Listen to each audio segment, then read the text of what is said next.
Hi, I'm Madison. And living in my family feels like walking on a tightrope, one misstep, and everything comes crashing down. I share a house with my mother, my older brother Jack, and his wife, Mary. From the outside, we might seem like a picture-perfect family. But behind closed doors, it's a different story, one filled with tension, silent battles, and unspoken resentment. Jack is the golden child, the pride of our family. With his prestigious degree and high-paying job, he is the embodiment of success. My mother adores him, holding him up as the shining example of what a child should be. Mary, his ever-poised wife, plays her role flawlessly, always appearing supportive, always knowing the right thing to say. But beneath her polished surface, she only adds to the division in our household.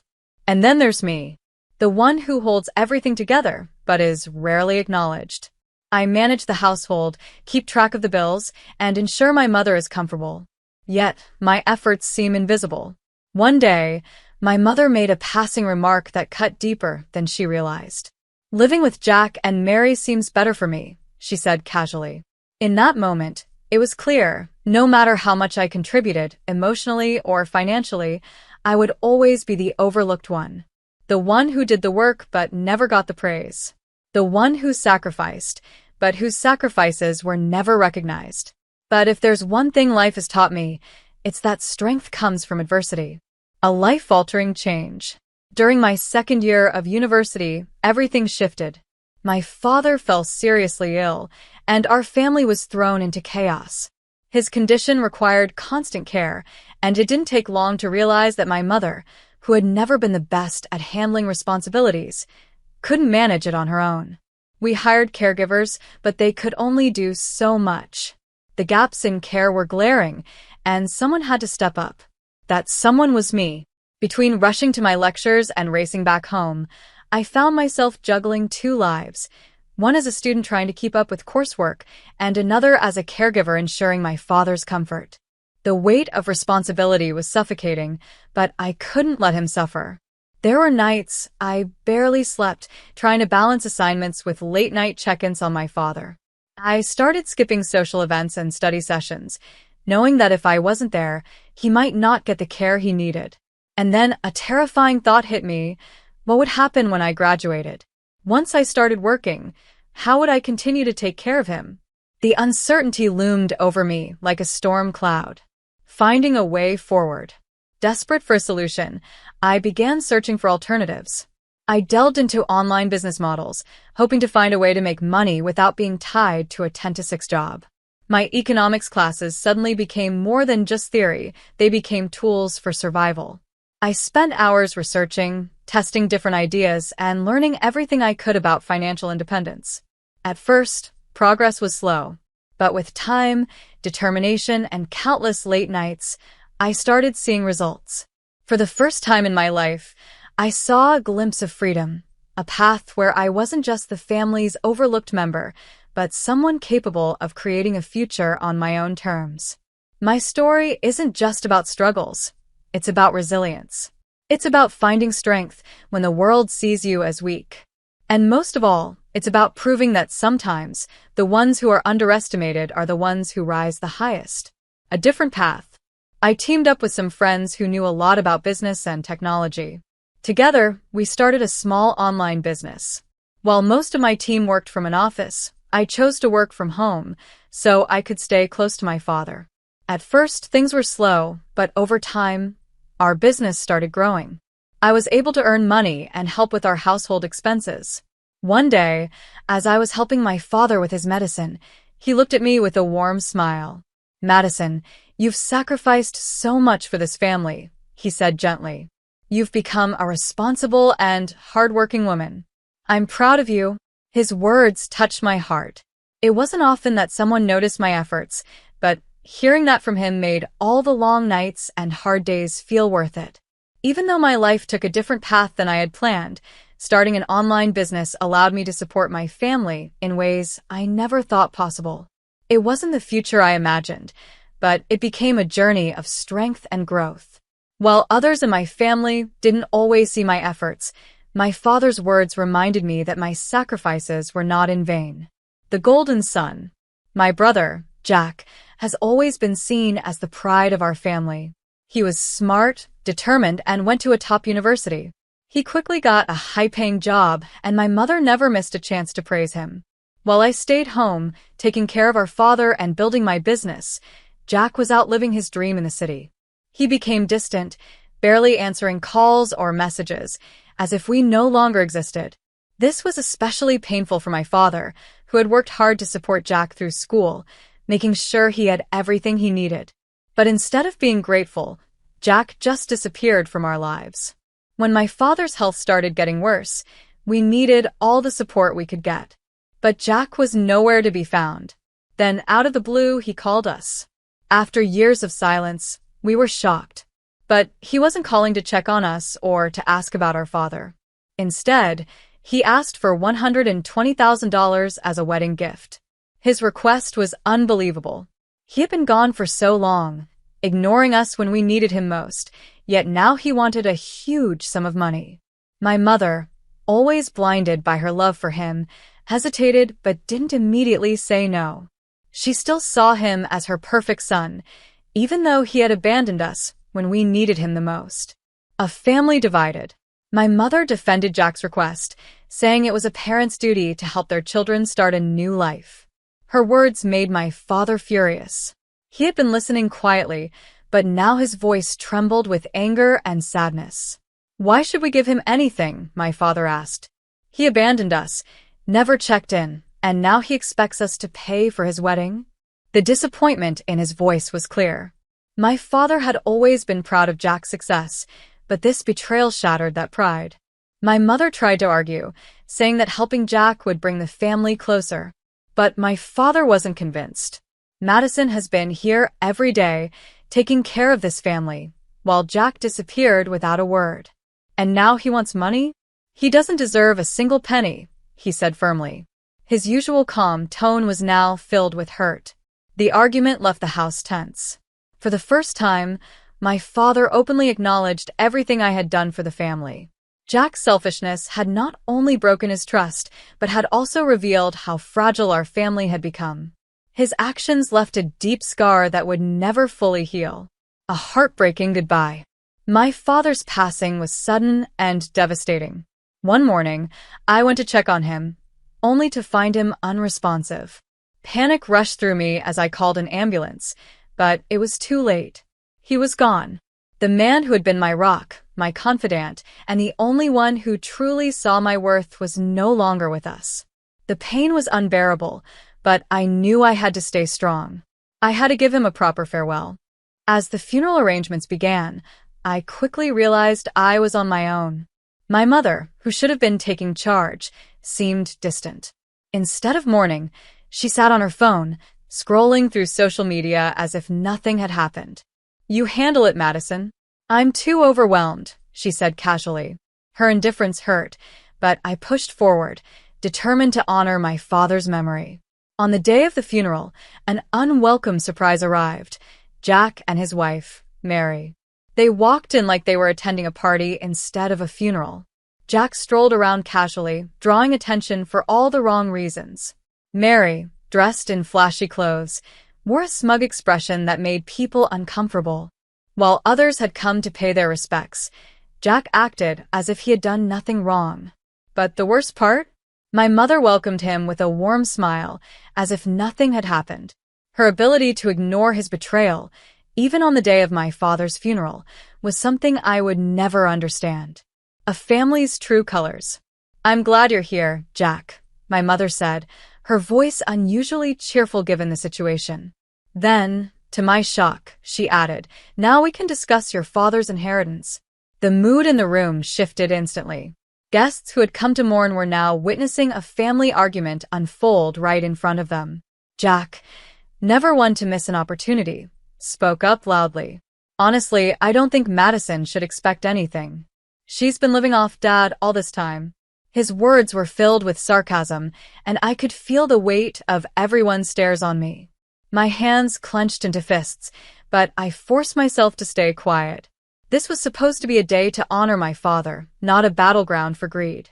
My mother, Completely ignoring how inappropriate this conversation was, added, "Your father's money belongs to the family, and as his eldest son, Jack deserves the most."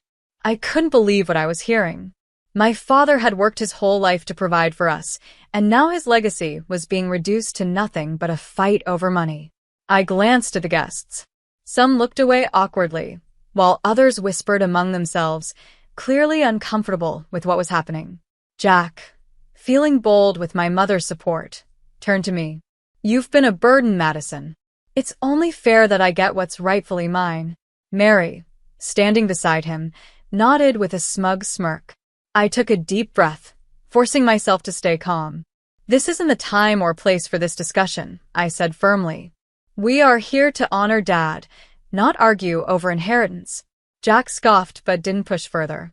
My mother, however, looked annoyed, as if I had ruined her moment. After a few more tense seconds, Jack leaned toward my mother and whispered something. Then, without a word of respect for my father's memory, he, Mary, and my mother left the funeral early, leaving me alone to handle everything they had so carelessly disrupted. As I stood by my father's casket, a mix of emotions ran through me: deep sorrow for losing the one person who truly cared for me and burning anger at the selfishness that had tainted his final farewell. It was clear that my family was beyond repair, and I was left to pick up the pieces alone. But if there was one thing my father had taught me, it was resilience. No matter how broken things seemed, I would move forward. I would honor his memory by building a life on my own terms, no matter how difficult the road ahead. A battle over what's left. The inheritance fight didn't end there. After the funeral, Jack made his claim loud and clear. "This house belongs to me," he declared, standing in the living room like he already owned it. A battle over the house. Jack stood in the middle of the living room like he already owned the place. "As Dad's eldest son, it's my birthright," he declared, his voice full of confidence. Beside him, Mary nodded in agreement, wearing her usual smug expression. My mother sat on the couch, saying nothing. Her silence said more than words ever could. She wasn't going to stop him. I took a deep breath, holding back my anger. For years, I had been the one keeping this household together. I had cared for my father when no one else would. I had paid the bills, handled the responsibilities, and made sure our home stayed running. And yet, here was Jack, gone for years, suddenly demanding what he thought he was owed. His entitlement would have been laughable if it weren't so infuriating. "Jack," I said, my voice calm but firm, "this house doesn't belong to you. It doesn't belong to Mom either. Legally, it's mine." The room fell silent. Jack's confident smirk vanished, and even Mary looked momentarily shocked. "What are you talking about?" Jack finally asked, his voice filled with disbelief. "I'm talking about the fact that Dad transferred this house to me before he passed," I replied, standing my ground. "He put it in my name because he knew I was the one taking care of him and supporting this family." Jack's face turned red with anger. "That's impossible," he shouted. "Why would he do that? You don't even have a real job. You've just been freeloading here." My hands trembled, but I refused to let him get to me. "Freeloading?" I shot back, my voice rising. "Do you have any idea how much money I've put into this house while you were off living your life in the city? While you ignored us, I was here, taking care of Dad, paying the bills, keeping this house running." I glanced at my mother, hoping, just once, that she would defend me, that she would acknowledge what I had done. But she wouldn't even meet my eyes. Her silence stung more than Jack's words ever could. I steadied myself and continued. "In case you forgot," I said, my voice unwavering, "Dad's savings ran out long ago, mostly because of Mom's spending. After that, I stepped in. I've been giving $5,000 every month to support this household. Dad knew I was the only one who could be relied on. That's why he made sure this house would stay in my name." As I spoke, memories flooded my mind. I remembered the day my father told me about the transfer. His voice was weak, but his words were full of certainty. "Madison," he had said, "I want to make sure you're secure. You've done so much for this family, and I trust you to do what's right." His words had given me strength then, and they gave me strength now. But Jack wasn't ready to back down. "This isn't fair," he shouted. "I'm the eldest son. I deserve this house. What kind of family betrays their own blood like this?" A bitter laugh escaped my lips. "Betrayal?" I repeated, shaking my head. "Breaking free." I looked straight at Jack. "You abandoned us for years," I said. "You didn't even check on Dad when he was sick. The only betrayal here is you showing up now, thinking you can take what isn't yours." Mary, clearly uncomfortable, tugged at Jack's arm and whispered something I couldn't hear. Finally, my mother spoke in a low, hesitant voice. "Madison, maybe we should share the house. It's what your father would have wanted." I shook my head firmly. "No, Mom. Dad left this house to me because he trusted me. You and Jack have only shown selfishness, and I won't let you take advantage of me anymore." Their betrayal only made my decision clearer. This house wasn't just a building. It was a symbol of my father's trust and my years of sacrifice. I wasn't about to let it fall into the hands of people who only remembered family when it suited them. For the first time in years, I felt free. Strong. Ready to take control of my own life. A final decision. After years of giving, sacrificing, and receiving nothing in return, I finally made the decision that would change everything. I was leaving.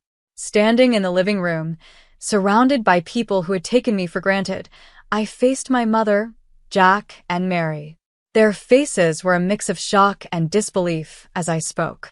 "I've had enough," I said firmly. "I've supported this family for years, and all I've received in return is disrespect and betrayal. I'm done. I'm leaving this house, and I'm cutting all ties with you." Jack scoffed, leaning back in his chair. "Where will you even go, Madison? You've always been stuck here, playing the martyr." I met his gaze without hesitation. "That's where you're wrong," I said. "I've been planning this for a long time. I'm selling the house and moving abroad. I have no reason to stay here, surrounded by people who only see me as a burden." My mother's eyes widened in disbelief. "You can't sell this house. It's been in our family for years." I shook my head. "It hasn't been our house for a long time," I replied coldly. "It became mine when Dad transferred ownership to me. He trusted me to take care of it, and now I'm making the decision to let it go." The room fell silent. Jack and Mary exchanged nervous glances, while my mother looked like she wanted to argue, but she had no words left. That evening, I began packing my things. As I folded clothes and boxed up memories, a wave of emotions hit me. I thought about all the nights I had stayed up late, balancing my studies while taking care of my father, only to be met with indifference. But now, it didn't matter. I was finally choosing myself. And for the first time in my life, I felt free. A new beginning. I thought about my father's words, the few moments of encouragement that had kept me going. Then, I remembered all the times my mother and Jack had taken me for granted. Their selfishness had hurt me deeply, year after year. But as much as the bitterness lingered, something else was growing inside me. Relief. By leaving, I was taking back my life. A life that had been overshadowed by their expectations and demands. For the first time, I felt a spark of hope. A future that was mine to shape. I finalized the sale of the house through my uncle, the one family member who had always quietly supported me. He understood why I was leaving and promised to handle everything. Once the sale was complete, I booked a one-way ticket to a tropical place I had always dreamed of visiting. This was my chance to start over, far from the toxic environment I had endured for so long. As I locked the door for the last time, I felt a strange mix of sadness and freedom. This house had been both my burden and my strength, but it no longer defined me. Walking away, I wasn't just leaving behind a house. I was leaving behind a family that had never truly valued me. This was my fresh start, and I was ready for it. A new life by the ocean. With the weight of my old life behind me, I boarded the plane. The moment I arrived, I was greeted by warm sunshine, a soft ocean breeze, and endless blue skies. It felt like stepping into a new world, one filled with possibilities. The first few weeks were an adjustment. I rented a small apartment near the beach, with big windows that let in the sound of the waves. My morning started with fresh fruit and coffee on the balcony, watching the sunrise over the ocean.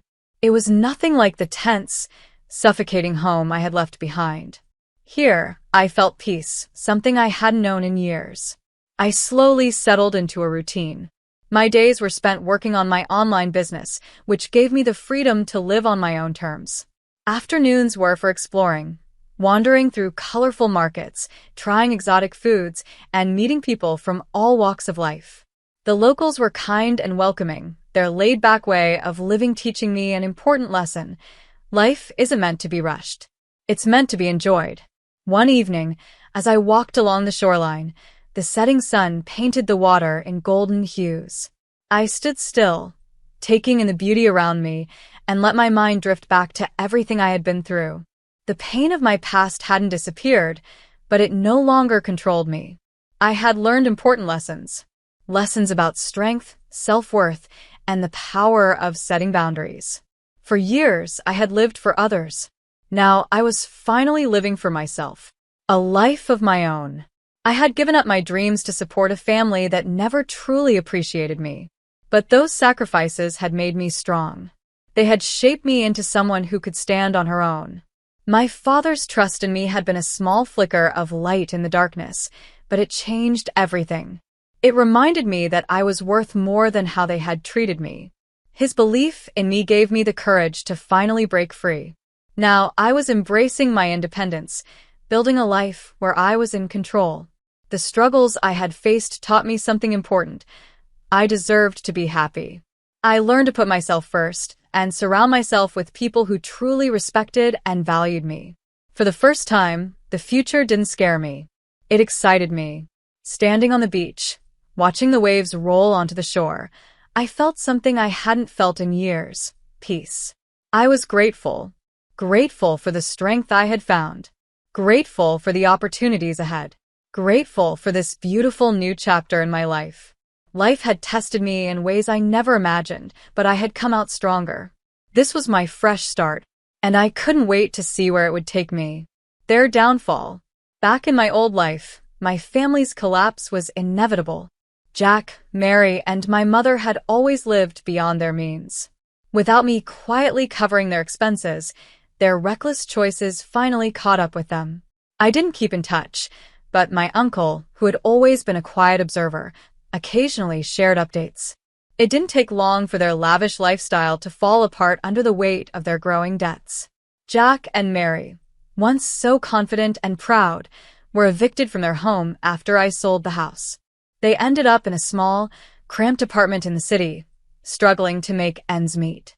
Their savings drained quickly, and they had to take part-time jobs just to pay for basic needs. Meanwhile, my mother, who had once enjoyed endless shopping trips and expensive outings, found herself forced to live frugally. The debt collectors came knocking, their calls growing more frequent and aggressive. The life they had built on illusion and entitlement was crumbling. Desperate to stay afloat, they borrowed money from risky lenders, but that only made things worse. Every bad decision dragged them deeper into a financial hole. Their once close relationships turned into bitter fights as they blamed each other for their situation. The proud family that once dismissed me, the one that made me feel invisible, was now barely holding itself together.